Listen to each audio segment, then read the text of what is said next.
Hey everybody, traveling overseas is easy if you just take these few steps to make sure everything goes smoothly.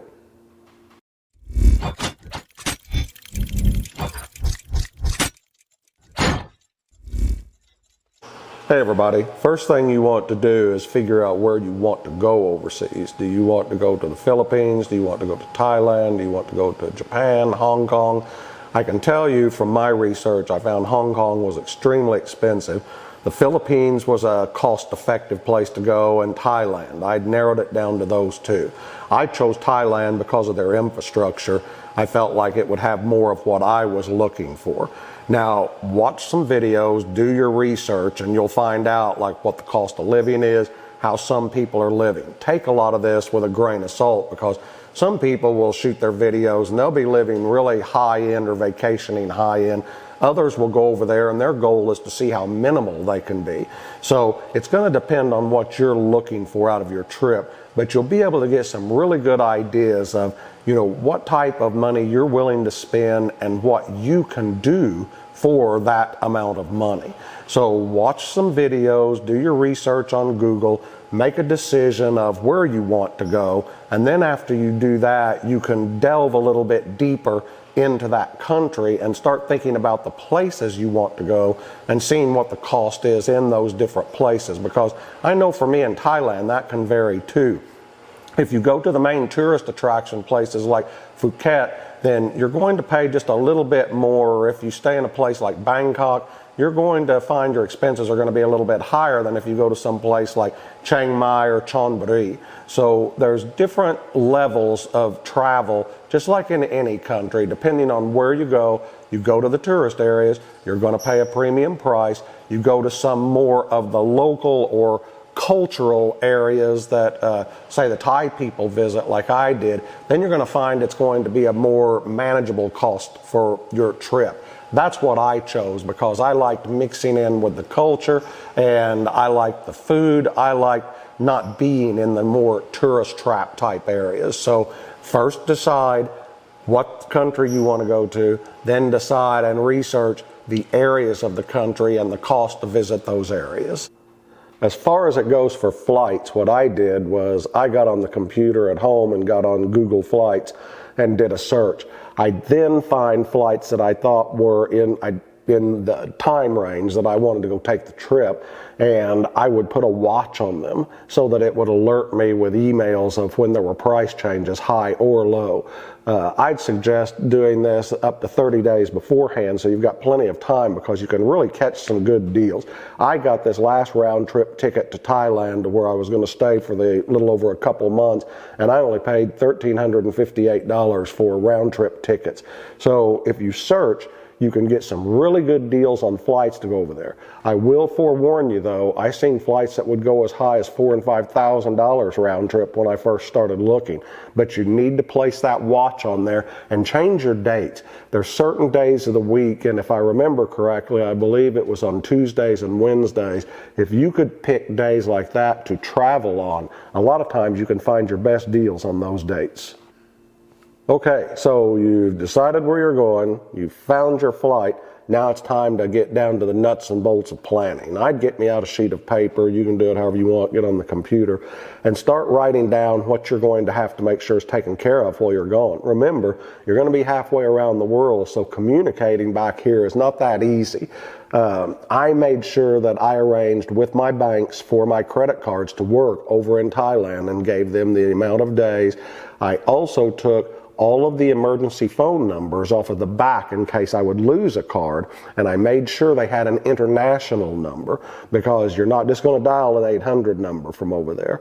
So if they had an international number, then I kept that, and I kept that in a safe place during my trip. So if, let's say, my wallet did get lost or stolen, I'd be able to call and cancel all my cards. Anybody I wanted to communicate with back in the States, I made sure that we could either communicate through Facebook or download WhatsApp and communicate through WhatsApp. That way you could do it via Wi-Fi and always have some form of contact with somebody.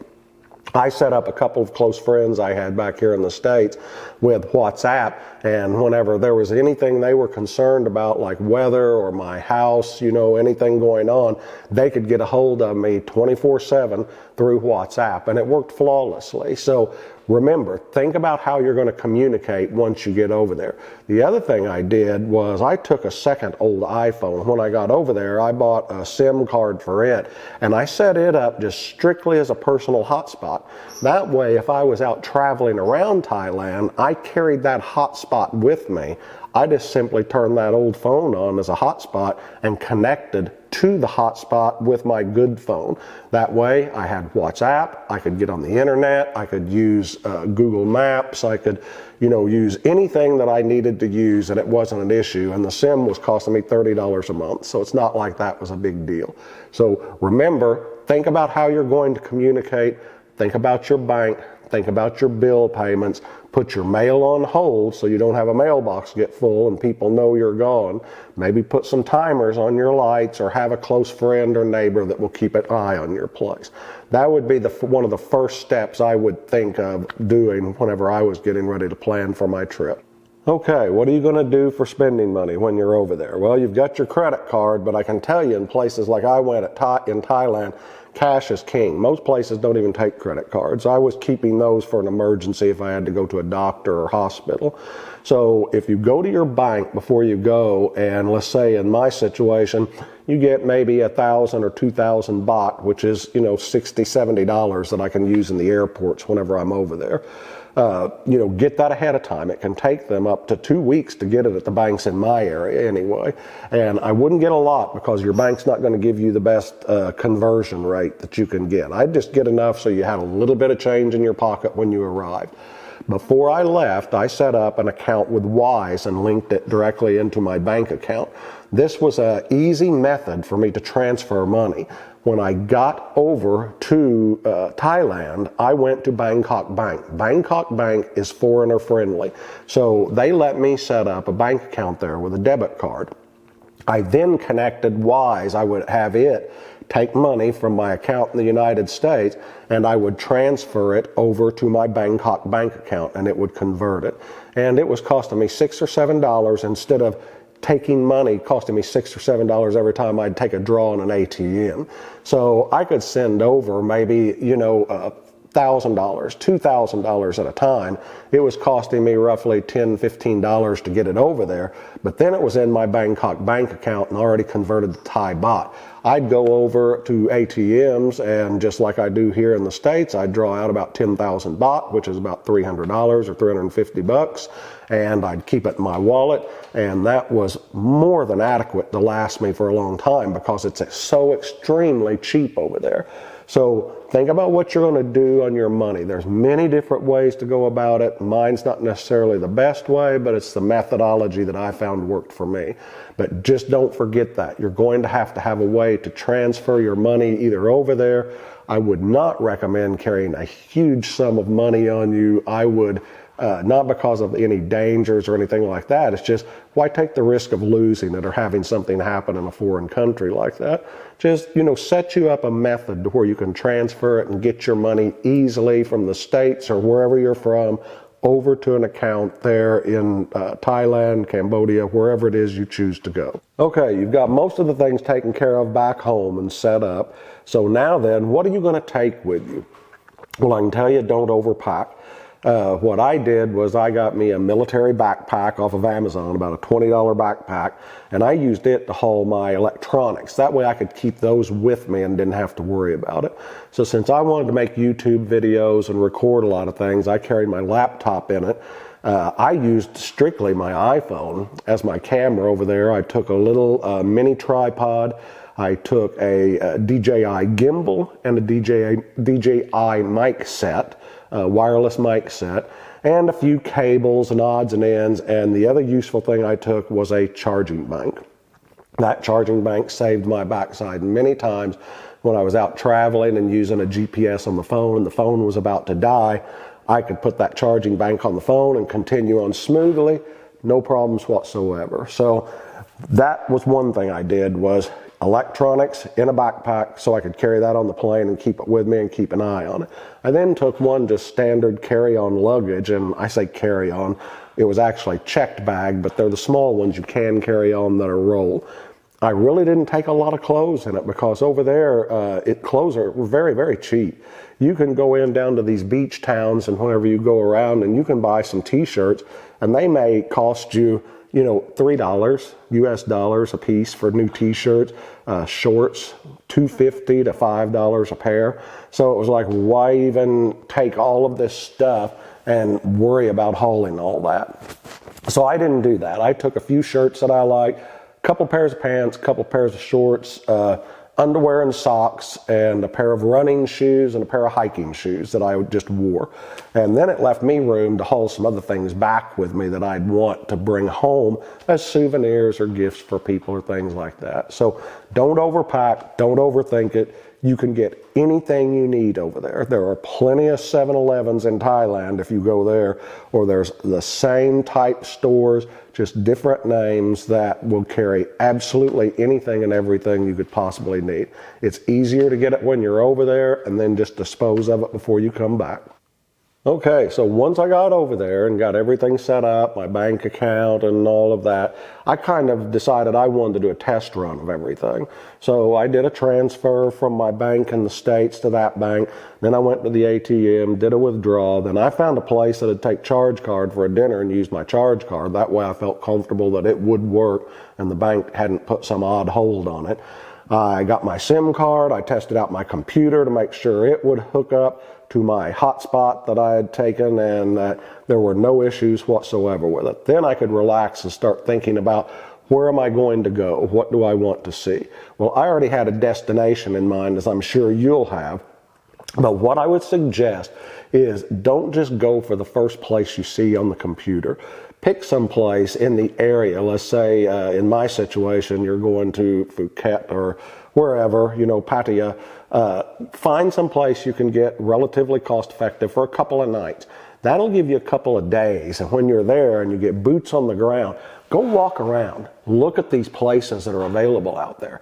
You will be blown away. If you're going to stay in the same place for any extended period of time, you might be able to find, or I believe you can easily, a condominium or a small studio apartment if you're just one guy without any problem for $200 to $250 for a full month. And that'll include Wi-Fi. It will be nice. It will be close to a beach. I guarantee they're out there. They're all up and down Beach Road. You can find them all the time. Just boots on the ground and ask locals. Go in. I found some of the places that I stayed by going in and asking local people that were working in the area, hey, do you know of any condos around or apartments or places to rent? And even if we had a difficult time communicating, once I got across what I was wanting to do, I got pointed in the right direction and I found some of the most awesome places I could stay. These people are there all the time and they try to support each other in every way possible. So if somebody will come up and ask them, they're more than happy to try to help you. So remember, boots on the ground. Don't stay at the first place you pick on the computer. Give yourself a chance to kind of go through and feel out the area and see what you think. Okay, my budget while I was there, I didn't really have a strict budget, but I didn't want to just go over there and just blow a lot of money. I don't have a lot of money to blow. I'm not a rich man, but I'm also didn't want to go over there and think I wasn't going to have any fun or do anything I wanted to do. So I wanted to experience the culture. So I mainly ate at the marketplaces. In Thailand, they have these markets that open up at night. And they have food vendors of every kind all up and down through there. You can eat so cheap at these places, and it's really good food of all different types. So I recommend shopping at the markets for your food and just buying a lot of it. It's already made. It's just like their little restaurant set up there. And it's awesome food. It's good. No problems with it health-wise. Very, very cheap. Transportation. I used tuk-tuks because they were cheap and just walked.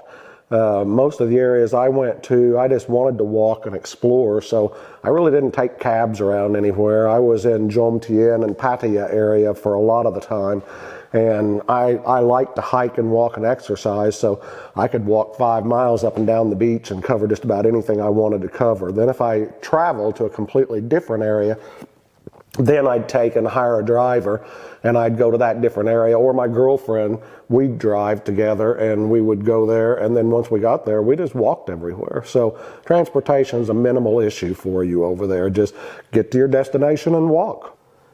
Be polite. Whenever I was over there, I seen so many foreigners that would be so impolite to people over there, it would just blew me away. Where I was at over in Thailand, a lot of the Thai people, they're afraid to approach a Farang or somebody from a different country, because you have to think, they're seeing the same thing on the television in these countries that we live in. They're seeing a lot of the rudeness and a lot of the things going on. So, and their culture's not like that. They don't believe in being rude, loud, and aggressive towards people. It's a 95 or 97% Buddhist population there, so they don't go for that.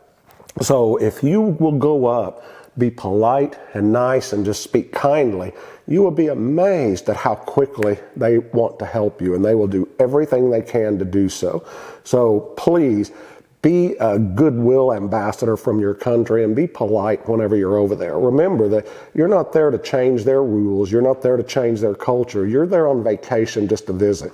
It's not up to you to determine how their country's run. So follow their rules, be polite, and you will be amazed at how far it will get you. Okay, to give you a quick summary, I went over there and was there for, I believe it was about 75 days. All of my expenses altogether, I haven't got it all broken down in a sheet for you, not at this point, but I can tell you roughly that I spent right about, for that 75 days, between $45,000 and $5,000. That was including my plane fare, all of my travel expenses, my food, everything else. And that was for 2 people, because once I arrived there, my girlfriend stayed with me the entire time, and because she was doing some of the driving and taking care of things for me, I made sure that I covered all of her expenses as far as the rooms we stayed in, meals, etc. So that gives you a pretty good idea that one single guy or girl could go over there, and you could easily do it on roughly half that amount, you know, $2,500 to $3,000 for a couple of months. And I didn't suffer any. I liked the beach, so I was staying at places right on the beach. I was out on the beach almost every day. I did go into certain areas up north because I wanted to go into the mountainous region and see it. I traveled all over the place, and I had an absolute awesome time, and it was extremely cost effective. So, you know, if you go with the right mindset and depending on what you want to get out of the trip, you can go very cost effective over there and stay as long as you want. And of course, like anything else, you can go over there and have to have the best and the greatest, and you can spend a whole lot more. So it's just kind of up to you how you want to go about it. I took the budget approach, worked for me. I like that approach, and I plan on retiring over there with that same approach. So I hope this video helped you. If you liked it, please like, subscribe, and hit the notification bell. I'm really trying to grow this thing so it can get to more people, and every time you do that and I see one more subscriber go up, I'm thumbs up. So thank you so much. I really do appreciate it, you guys. Leave me comments. Let me know anything you'd like to know. Ask me questions. I will always reply to you. I just want to try to help you out and save you from having some of the mistakes that I made my first trip. So this is Rick with the Excite channel signing off. See you guys soon.